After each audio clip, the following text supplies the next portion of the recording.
যোগ্যদের নতুন তালিকা স্কুল শিক্ষা দপ্তরকে ইমেল করে পাঠিয়েছে স্কুল সার্ভিস কমিশন। শিক্ষা দপ্তর সূত্রে খবর এমনটাই। তালিকায় চাকরি প্রার্থীর নাম, স্কুলের নাম সহ বিস্তারিত তথ্য রয়েছে। শিক্ষা দপ্তর সূত্রে খবর, যোগ্য চাকরিহারার সংখ্যা প্রায় 19,000। এর আগে শিক্ষামন্ত্রীর উপস্থিতিতে এসএসসি চেয়ারম্যান জানিয়েছিলেন, যোগ্য অযোগ্যদের তালিকা ইতিমধ্যেই তৈরি শুরু হয়েছে।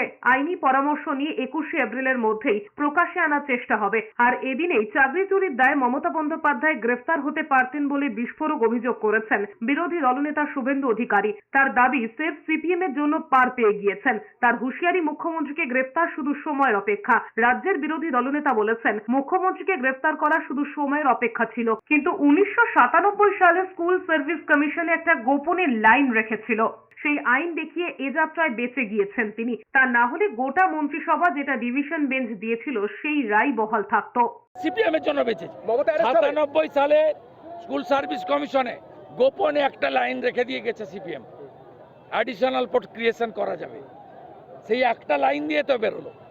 এবারেও মমতা ব্যানার্জিকে, তার ক্যাবিনেটকে জেল যাওয়া থেকে বাঁচালো কমরেডরা। বিজেপি কমিশন বসাবে এবং জেলে পাঠাবে।